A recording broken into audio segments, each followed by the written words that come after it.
Good morning, students. I hope you are all well. We are discuss about principles of management in our previous classes. Today we are discuss about contribution of Henry Fayol in management development. आज हम यहाँ पढ़ेंगे जो Henry Fayol है father of scientific management. तो इनका contribution क्या है मैनेजमेंट के डेवलपमेंट में, आइए हम इसको आप डिस्कस कर रहे हैं। आपको जनरल इंट्रोडक्शन पहले दिया जा रहा है हेनरी फ्योल के बारे में, ध्यान से सुनिएगा। Henry Fayol was born in 1841 in France. आपको इससे रिलेटेड क्वेश्चन पुटअप किया जा सकता है, आप अच्छे से सुनिएगा। Henry Fayol was born in 1841 in France. He completed his education of mine engineering. Mine engineering में इन्होंने अपनी एजुकेशन को कंप्लीट किया at the age of 19 years. जब वो 19 ईयर्स के थे तो उन्होंने माइन इंजीनियरिंग में अपनी एजुकेशन कंप्लीट की and started his career as an engineer in Commentry Fourchambault of France. इन्होंने अपना career Commentry Fourchambault in France में स्टार्ट किया 1860 को। हिज डेथ इन 1925 और इनकी डेथ कब हुई 1925 को। The name of Fayol is specially notable in development of management science. जो हेनरी फ्योल है इनका विशेष तौर से नाम दर्ज है मैनेजमेंट साइंस के डेवलपमेंट में। He is now as the father of principle of management, इसलिए इन्हें अपने प्रिंसिपल ऑफ मैनेजमेंट का फादर कहा गया है। आइए इनका जो कंट्रीब्यूशन है उसको हम यहाँ डिस्कस करते हैं, उसको स्टडी करते हैं। कंट्रीब्यूशन देखिए इनका। The contribution of Henry Fayol में बी डिस्क्राइब्ड एज अंडर। इस तरह से हम इनका कंट्रीब्यूशन है उसको यहाँ पे स्टडी करेंगे, ध्यान दीजिएगा आप जी। देखिए इनके कंट्रीब्यूशन में फर्स्ट है वो है राइटिंग वर्क में Henry Fayol published a book administration industrially eight generally. Henry Fayol published a book Administration Industrially et Generally, originally published in French language में इन्होंने इन 1916 में इन्होंने एक अपनी बुक है वो पब्लिश की थी और इसकी लैंग्वेज थी वो थी फ्रेंच। तो फ्रेंच लैंग्वेज में इन्होंने एक बुक पब्लिश की 1960 में, administration industrially eight generally. It was published English conversion in 1929। इसका इंग्लिश कन्वर्जन कब पब्लिश्ड हुआ 1929 में इन यूरोपियन कंट्रीज़। कहाँ हुआ यूरोपियन कंट्रीज़ में हुआ। यूरोपियन कंट्रीज़ में इसका इंग्लिश कन्वर्जन 1929 में हुआ। एक बार फिर से आप इसको सुनिएगा, बड़े ध्यान से समझिएगा कि 1916 में इन्होंने हेनरी फ्योल ने एक बुक है वो पब्लिश्ड की जिसका नेम है administration industrially eight generally. Originally इसकी जो लैंग्वेज थी वो थी French. It was published English conversion in 1929 in European countries. After that the English conversion के जो इसका पब्लिश्ड हुआ इसके बाद the book was published in the United State in 1949। United States में इस बुक का फिर से पब्लिश्ड हुआ 1949 और तब से यानी 1949 में जब ये इंग्लिश कन्वर्जन जो बुक थी इसका रिपब्लिकेशन हुआ यूनाइटेड स्टेट में 1949 में, तब हेनरी फ्योल है वो फेमस हुए और ऑल ओवर वर्ल्ड उनका जो कंट्रीब्यूशन है वो एक्सेप्ट किया गया। जी हाँ, आइए हम इसको आगे बढ़ते हैं। Fayol stated the problem of management from the point of view of upper level of management। जो हेनरी फ्योल है, इन्होंने जो अपर लेवल के मैनेजमेंट है उनके जो प्रॉब्लम क्रिएट होती थी मैनेजमेंट के, उसको ध्यान से देखा, उसको समझा, उसकी स्टडी की। He divided the activities of an industrial organization into 6 classes। और ये स्टडी करने के बाद उन्होंने क्या किया, इन्होंने he divided the activities of an industrial organization into 6 classes। इन्होंने एक इंडस्ट्रियल ऑर्गेनाइजेशन की जो ऑल एक्टिविटीज़ थी उसको डिवाइड किया 6 क्लासेस में। आइए हम उसको डिस्कस करते हैं। इंडस्ट्रियल ऑर्गेनाइजेशन की जो ऑल एक्टिविटीज़ को उन्होंने 6 क्लासेस में डिवाइड किया, वो ये थी। First, technical actions. Technical actions इन्होंने बताया, it includes all activities relating to the process of production of an enterprises. जो एक इंटरप्राइजेज की प्रोडक्शन से रिलेटेड जो जितनी भी एक्टिविटीज़ है वो सारी की सारी इसके अंदर शामिल है। किसमें? टेक्निकल एक्शन में।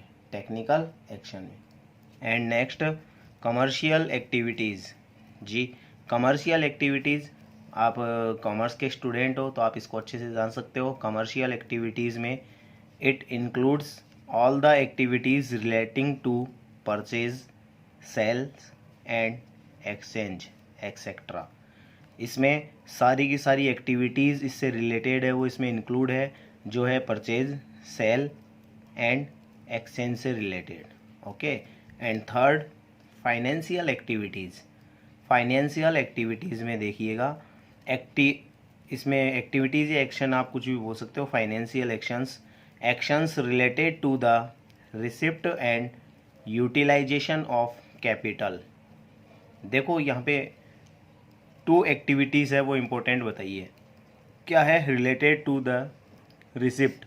जो फाइनेंस है उसको रिसिप्ट करना, आपकी जो है ना नीड्स है उसके अकॉर्डिंग आपको अपने जो अमाउंट है, जो फाइनेंस है, उसको आपको रिसिप्ट करना है। अब इसके ना वेरियस टाइप के सोर्स होते हैं, कौन से सोर्स से आप इसको ना अचीव करो, उसको रिसिप्ट करोगे, क्योंकि ना सारे के सारे जो सोर्सेज हैं उनमें ना कुछ लिमिटेशन भी है, उनको भी आपको ध्यान में रखना है।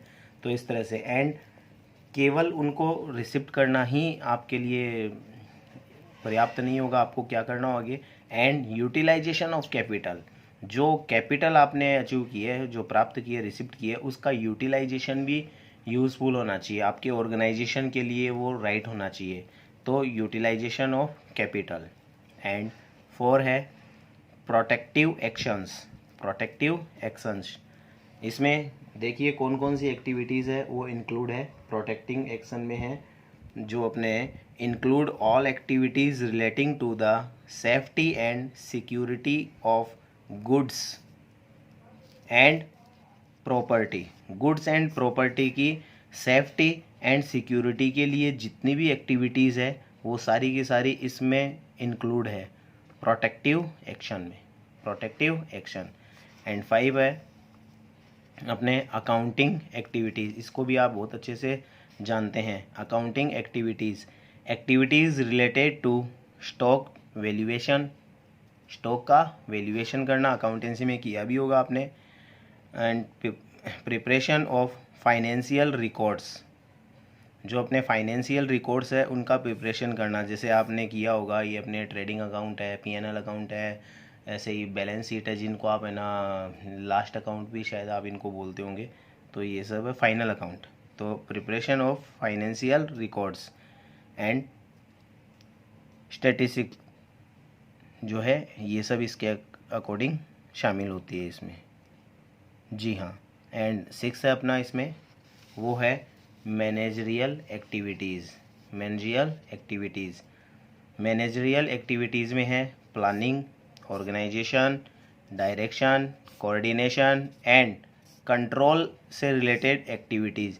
ये देखिए ये सारे के सारे ना वही प्रोसेस है या फिर है ना वर्क है, फंक्शन है जो हमने अपने लेसन 2 में अपन ने पढ़ा था। अपना चैप्टर 2 आपने पढ़ा है, आपको अगर रिमेम्बरिंग है, आपको ध्यान है तो, जिसमें हमने पढ़ा था according to Henri Fayol management के जो वर्किंग पढ़ी थी हमने, वर्क या फंक्शन पढ़े थे, planning, organisation, direction, coordination and control activities. ये सारी की सारी इसमें इंक्लूड होती है, मैनेजरियल एक्टिविटीज़ में इंक्लूड। हेनरी फ्योल ने जो अपने ये इंडस्ट्रियल ऑर्गेनाइजेशन है इसकी एक्टिविटीज़ को डिवाइड किया है 6 क्लासेस में। जी हाँ, इनको हमने स्टडी किया। टेक्निकल एक्शन, कमर्शियल एक्शन या activities, 3rd financial action, 4 protective action and 5 accounting activities, 6 आपने पढ़े मैनेजियल एक्टिविटीज़। एंड कंटिन्यू हम इसको आगे स्टडी करेंगे। देखिएगा क्या है कंट्रीब्यूशन हम पढ़ने जा रहे हैं, इसमें पढ़ रहे हैं फ्योल का जो कंट्रीब्यूशन है मैनेजमेंट डेवलपमेंट में। देखिए regarding managerial actions, Fayol has divide has ideas into 3 main parts. Regarding managerial action, Fayol has divided his ideas into 3 main parts।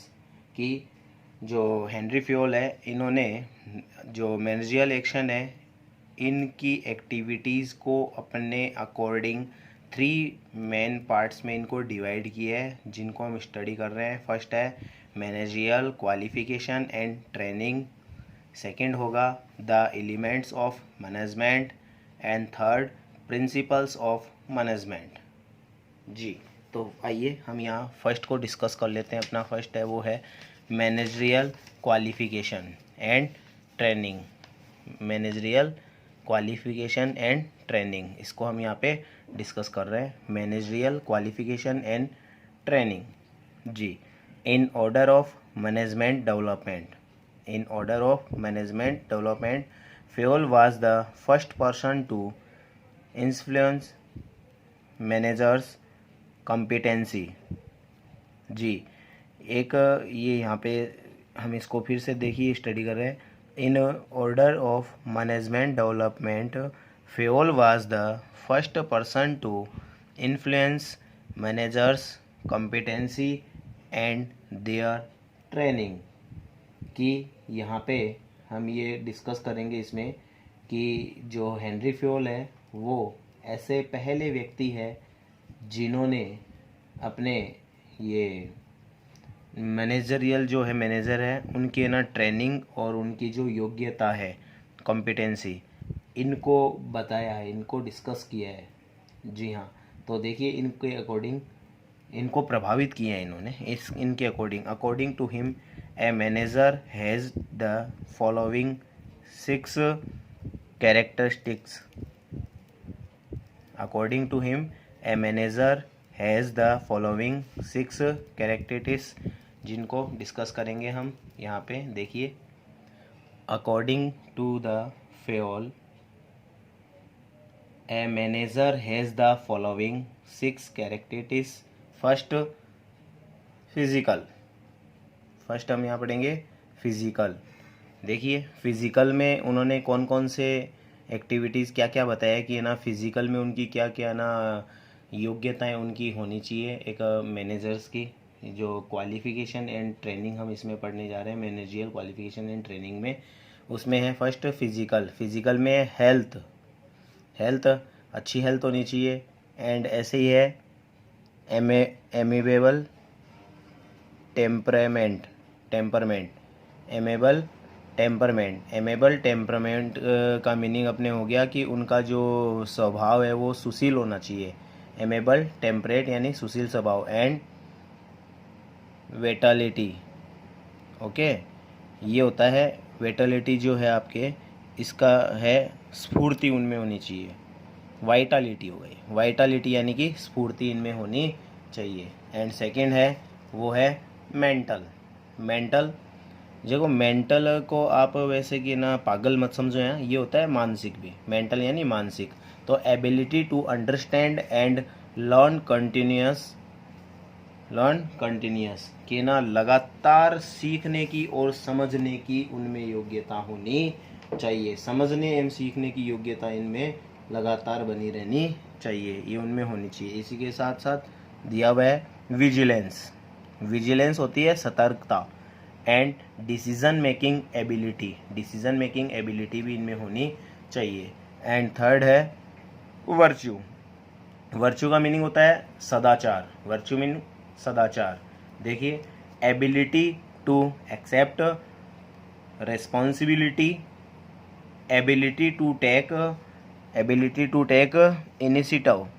Initiative means क्या होता है, पहल। हमने इसको एक ना अपने मैनेजमेंट का जो प्रिंसिपल है उसको भी हमने इसमें पढ़ा था, ये था अपने उसमें इनिशिएटिव, अगर आपको पता हो तो। इनिशिएटिव मीन्स पहल। लॉयल्टी, लॉयल्टी क्या होती है, हम इसको यहाँ पे वफादारी भी बोल सकते हैं, लॉयल्टी। एंड मैग्निफिशंस, मैग्निफिशंस होता है शान, ठीक है, यानी कि गौरवमयता, ये होना चाहिए। एंड फोर है अपना, वो है अकेडमिक। अकेडमिक में है knowledge of actions related to the subject matter and their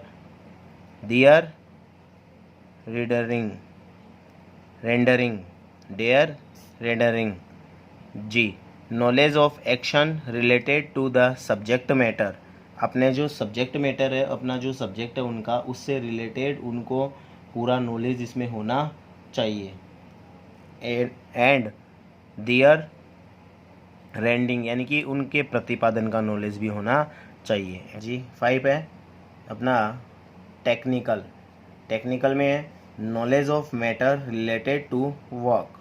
knowledge of matter related to work, अपने कार्य क्षेत्र से जो है ना डायरेक्ट रिलेटेड जो कोई है ना बातें हैं, उसका नॉलेज उनको होना चाहिए। एंड 6 है experience. Experience having skill by working, और कार्य करने के दौरान उनको एक्सपीरियंस हो जाता है। जी, ये अपना फर्स्ट हो गया इसमें meningeal qualification and training. And second अपना है वो है elements of management. Elements of management, elements of management जो है उसमें है वही सारे के सारे वर्क है जो हमने डिस्कस किए थे अपने सेकंड चैप्टर में मैनेजमेंट प्रोसेस एंड फंक्शंस में। अकॉर्डिंग टू हेनरी फ्योल, इन्होंने जो फंक्शंस बताए हैं वही एलिमेंट्स ऑफ मैनेजमेंट में आते हैं। Planning, organisation, structure, direction, coordination and control.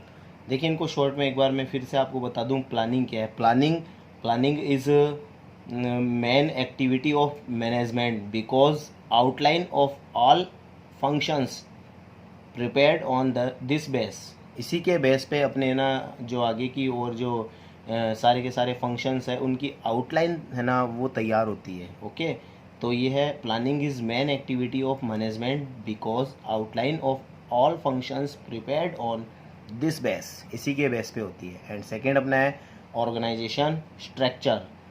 It needs for performance to determine functions by planning, by whom work is distributed in different persons। तो ये होता है अपने ऑर्गेनाइजेशन स्ट्रक्चर्स में। एंड डायरेक्शन है आफ्टर डिस्ट्रीब्यूशन द वर्क, जो हम यहाँ पे करेंगे। After distribution of the work fair direction is arrange to subordinates, तो ये डायरेक्शन में हो गया। कोऑर्डिनेशन में है दस activity is performed by many different person. Okay, एक ऑर्गेनाइजेशन में ना डिफरेंट टाइप के पर्सन होते हैं जो अपने हिसाब से एक्टिविटीज़ को करते हैं, परफॉर्म करते हैं। So that need of coordination, उनमें कोऑर्डिनेशन बनाना ज़रूरी होता है in their work. Okay, and final है अपना इसमें वो है कंट्रोल। कंट्रोल क्या है, need of control to certainty that work has performed according to planning. Okay, ये अपना कंट्रोल। एंड थर्ड जो है वो है अपना इसमें principal of management. Principal of management हमने अपनी प्रीवियस जो क्लासेस है इसमें सारे के सारे जो है ना 14 टाइप्स के है ना प्रिंसिपल ऑफ मैनेजमेंट है अकॉर्डिंग टू हेनरी फ्योल, उनको हमने डिस्कस किया है। देखिए कौन कौन से थे। Division of work, authority and responsibility, discipline, unity of command, unity direction, subordination of individual interest to general interest, remuneration of personnel, centralization and decentralization, scalar chain, order, equity, stability of revenues of person।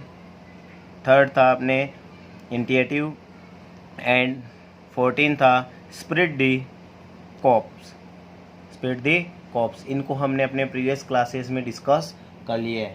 तो ये यहाँ हमने क्या पढ़ा था, according to Henri Fayol regarding managerial जो action थे उनको है ना हेनरी फ्योल ने डिवाइड किया था 3 मेन पार्ट्स में। 3 main parts, managerial qualification and training, the elements of management and principle of management. Okay जी, थैंक यू।